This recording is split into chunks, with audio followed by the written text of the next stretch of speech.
Dialogue चल रहा है हमारे बीच में भूमि सुधार को लेके, भूमि सुधार निधि को लेके, आवासीय जमीन को लेके। तो आज वे जो दस्तावेज लेके आए हैं, डॉक्यूमेंट लेके आए हैं, उसमें हम दोनों ने साइन कर लिया है और उसके साथ साथ हमने आंदोलन को स्थगित कर लिया है। तो मुझे खुशी है कि एक साल से जो संवाद चल रहा है उसको अंतिम रूप से आज सफलता प्राप्त हुई है। उसमें ग्रामीण वर्तमान यात्रा को समाप्त किया है और वर्तमान यात्रा को समाप्त किया है वर्तमान यात्रा को समाप्त किया है। और मैं इस बात के लिए जयराम रमेश जी को खास करके आभार व्यक्त करना चाहता हूं कि उन्होंने बहुत सक्रिय रूप से कोशिश किया है इस समस्या को हल करने के लिए। और मेरा विश्वास है कि अब आगे से इन डॉक्यूमेंट्स को लेके, इन दस्तावेज को लेके हम प्रांतीय सरकार से भी बात करेंगे और प्रांत और केंद्र के बीच में समन्वय बिठा के भूमिहीनता का जो समस्या है, लैंडलेसनेस का जो समस्या है, उसको हम मिलजुल के एड्रेस करेंगे। तो आज हम इस खुशी के माहौल में इस आंदोलन को समाप्त कर रहे हैं और हम लोग आगे मिलके काम करेंगे, सरकार के साथ मिलके काम करेंगे और उम्मीद है कि हम वंचितों को, शोषितों को न्याय दिलाने की दिशा में मिलजुल के काम कर पाएंगे।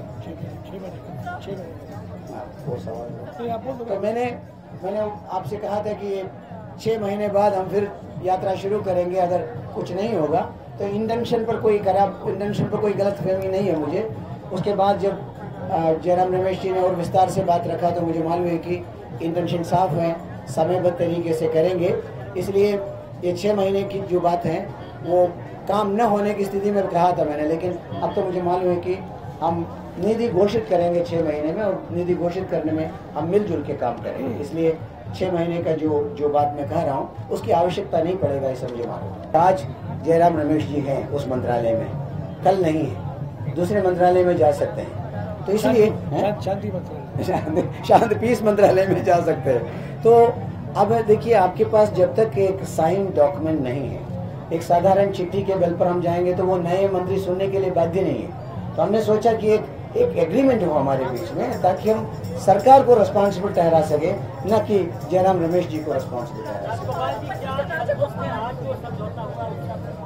मैं संतुष्ट हूँ। मुझे लगता है कि उसमें जो मुद्दे हैं उस पर हम सीरियसली काम करेंगे मिलके। काफी संभावना है। अब ये सवाल है कि टास्क फोर्स की गठन जल्दी हो, टास्क फोर्स का मीटिंग 17 तारीख को हो और टास्क फोर्स फिर बहुत तेजी से इस काम को करे, तो इसमें पूरी संभावना है। Basic difference between what happened on that day, what happened today, we didn't sign an agreement. It was an announcement that Raghuvansh Babu did. Let him finish. Okay, not the formality. I come to you. Let him finish. The question is about what are your concrete achievements? I tell you. See, that was an announcement that Raghuvansh Babu did, and I had nothing to hold on to him because this was an announcement, and I kept on repeating it, and the ministry also changed. And that is basically the reason why we want an agreement, because the ministers can change, people can change, but the agreement will stand. Now the second thing, because there was a National Land Reforms Committee, 300 recommendations on the table, I had a tool to fight with the state. Now look, when you have 300 recommendations, why are you not working on it? So the first announcement gave me one step forward, and I used that tool to fight further to get the agreement that we signed today. Of a legal guarantee for landless, poor and shelterless. There is no commitment around. Please read. If I can't. You want to produce this in Oriya language? Yes. Would you like to read out at the point? We'll initiate a dialogue process. But that's all initiating dialogue. Yes, because the states buy the land. If you don't know the constitution, I do know the states buy the land to take steps on the issue of giving statutory backing, like Manrega and FRA, the provision of agricultural land to landless poor, and provision of homestead rights to the landless and shelterless poor. The basic difference will be, because the council didn't meet, we wanted to reconstitute the council, headed by the Rural Development Minister. That is going to take time, because after all, where Prime Minister is the chair, the Rural Development Minister cannot reconstitute that. Now what we are doing is basically constituting a task force with people, experts in the field of land reforms, bringing them on board, and then with their help move further. The council may work, council may not work. That was of course an agitation in my mind that the council was not working. But now the task force, because I know that it is going to be a powerful task force, and it will be facilitated by the Rural Development Ministry. I think we will move ahead with this agreement. Rajagopal ji, हम लोग जितनों में सब में confusion यही है, रमेश जी ने जो भी मंच से बातें कही या समझौतों में जो भी लिखी हैं वो सब राज्यों से रिलेटेड है। रमेश जी ने यही कहा कि हम राज्यों से बात करेंगे, हर समझौते में यही बात कही गई है। लेकिन फिर आप केंद्र के ऊपर क्यों जा रहे थे चढ़ के, जब राज्यों की इतनी बातें थी? और चढ़ के जा रहे थे तो वो कौन से मुद्दे हैं जो केंद्र मान गया है और आप समझौता किए ले रहे हैं? यही एग्रीमेंट जयराम रमेश जी ग्वालियर में कर सकते थे। ट्राइबल्स को लेके मुझे ग्वालियर आगरा आने का कोई शौक नहीं था। हमने बहुत चर्चा की, हमने बहुत कोशिश की एक एग्रीमेंट वहाँ साइन हो जाए ताकि एक्टिविटी शुरू हो जाए। क्योंकि ये एग्रीमेंट वहाँ साइन नहीं हो पाया, इसलिए हम दिल्ली कूच करने का निर्णय लिया। तो विदाउट पीपल्स प्रेशर ये नहीं हो पाया। अगर बिना पीपल्स प्रेशर होते तो मुझे कोई दिक्कत नहीं। This is not that simple because you should understand even this agreement was difficult for the reason that you said we will not intervene in a matter that is related to state. Now it took much more efforts from our side to say, look, this is also a constitutional provision, right to life. But if that's your argument, then you should have done this Andolan against the states. Then why bring it? No. This is not the first time. We have done enough Andolan against the state, Padayatra against the state. You should see how many Padayatras, how many agitations we have organized across the country. And finally, there are many laws which are central laws. See, Land Acquisition Act is a central act. Forest Rights Act is a central act. पहली बार मनरेगा का वादा अप्रैल 2002 में किया गया था गुवाहाटी में, ठीक है? और 2002 के बाद मनरेगा कानून बना, करीब 3.5 साल लगे, 3.5 साल। सूचना अधिकार कानून बनने में भी कुछ 3.5 साल लगे। खाद्य सुरक्षा कानून 2.5 साल से लंबित है। तो हमारे प्रणाली में केंद्र सरकार में मसौदा तैयार करना, राज्य सरकारों से सहमति बनाना, पार्लियामेंट में पेश करना, स्टैंडिंग कमेटी को जाना, उस पर 2.5-3 साल तो लग ही जाता है। एक दो ऐसे मिसाल होंगे जहां 1.5-2 साल में हो सकते हैं। तो मैं जरूर ये उम्मीद करता हूं कि 2-2.5 साल के अंदर जो प्रक्रिया है, एक कानूनी प्रक्रिया होती है, मसौदा तैयार करेंगे, राज्य सरकारों के साथ हम बातचीत करेंगे। ऐसा नहीं कि हमने यहाँ कह दिया है और कल हो जाएगा। काश ऐसा होता कि हमारा देश पत्रकारों के दृष्टिकोण से आप जो मानते हैं उसी आधार पर चलता है। ऐसा नहीं चलता है ना। कुछ कानून होते हैं, कुछ प्रणाली होता है, मसौदा तैयार करना पड़ता है, मशवरे होते हैं, बातचीत होती है। तो मैं उम्मीद करता हूँ कि NREGA, RTI, right to education, forest rights act, 4 महत्वपूर्ण कानून हैं।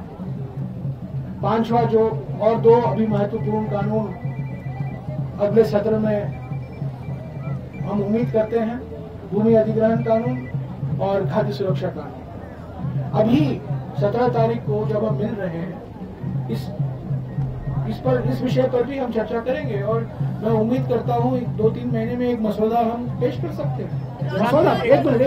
मसौदा पेश कर सकते हैं। उस मसौदे पर राज्य सरकारें की टिप्पणियां होंगी, अलग अलग मंत्रालय टिप्पणी करेंगे, पर एक मसौदा तो हम तैयार कर सकते हैं। This is a social movement. We are not ending with one, right? This is an ongoing movement. So we will continue to keep the pressure not only on Rural Development Ministry but also on the state government. I will proactively move into state, talk to chief ministers and try to see that there is an understanding between the center and state. Because for the poor people, they don't understand these technicalities of state and center, etc. They need a piece of land on which they can live. So I think there should be an understanding after 65 years of freedom that the poor people need a place for their dignity, identity and security. So I think this is something which we need to take up at the national level, and center should help us and the state should also help us. The task force is meeting on the 17th. It will have about 10 members. It will have about is being headed by the Minister for Rural Development. It will have about 4 or 5 outside experts, and we will have representatives of the Ministries of Panchayati Raj and Ministry of Tribal Affairs. So about 11 people in the task force, and out of which about 5 would be outsiders and 6 would be the government, would be officials. And as far as I'm concerned, we'll meet every day. इसी पिछली बार हम लोग गए national land reforms committee और council के अलावा उसी समय फॉरेस्ट राइट्स एक्ट को अंतिम स्वरूप दिया। फॉरेस्ट राइट्स एक्ट भी पढ़ा हुआ था, उसका रूल्स नहीं बनाया था, रूल्स बना 2008 में। तो इस कारण से आदिवासियों को जमीन दिलाने के काम में अब तक हम लोग लगे रहे, लेकिन हमें लगता है कि नॉन आदिवासियों की जमीन का एजेंडा भी सामने लाना जरूरी है। इसी सब आंदोलनों से क्या हो रहा है कि लैंड रिफॉर्म्स एजेंडा जो एकदम पीछे धकेल दिया गया है, ग्लोबलाइजेशन के इस युग में जमीन तो सब बड़े लोगों के लिए है, इन्वेस्टमेंट का साधन है, उसको गरीबों का के एजेंडे के रूप में ऊपर लाना, टेबल में लाना अपने आप में एक बहुत बड़ी बात है। तो इसलिए एक बड़ी उपलब्धि है कि लैंड रिफॉर्म्स को दोबारा हम पटल में लाएं। और दूसरा, आदिवासियों की जमीन का मुद्दा आगे बढ़ रहा है। अब नॉन आदिवासियों की जमीन के मुद्दे में होम स्टेट से हम शुरू करेंगे, फिर एग्रीकल्चर लैंड की ओर जाएंगे। तो ये ग्रेजुअल प्रोसेस है, हम छोड़ नहीं रहे हैं, पीछे पड़े हुए हैं, स्टेट के पीछे पड़े हैं, सेंटर के पीछे पड़े हैं। जिस प्रकार का ढांचा चाहिए, जिस प्रकार का पॉलिसी चाहिए, उसके लिए निरंतर संघर्षरत है। हमें पता है कि क्या मिलने से हम एक कदम आगे जा सकता है, उसी आधार पर इस आंदोलन को शेप करना है। अगर आप देखिए, एक उसमें एक मुद्दा है, सभी राज्यों में प्रगतिशील कानून प्रेरित हुए हैं पिछले 50 सालों में। सभी, बिहार में भी, उत्तर प्रदेश में भी, मध्य प्रदेश में भी, सभी राज्यों में राज्य के स्तर पर प्रगतिशील कानून बनाए गए हैं। पर उन कानूनों का क्रियान्वयन में बहुत कुछ अभी रहना बाकी है। तो मुझे कोई ऐसी आपत्ति नहीं है, मुझे खुशी होगी हर एक राज्य सरकार की ओर से आगे बढ़े। ये एक संकल्प बनेगा कि ये प्रगतिशील कानून का पूरी तरीके से हम क्रियान्वयन पॉलिसी बिल्कुल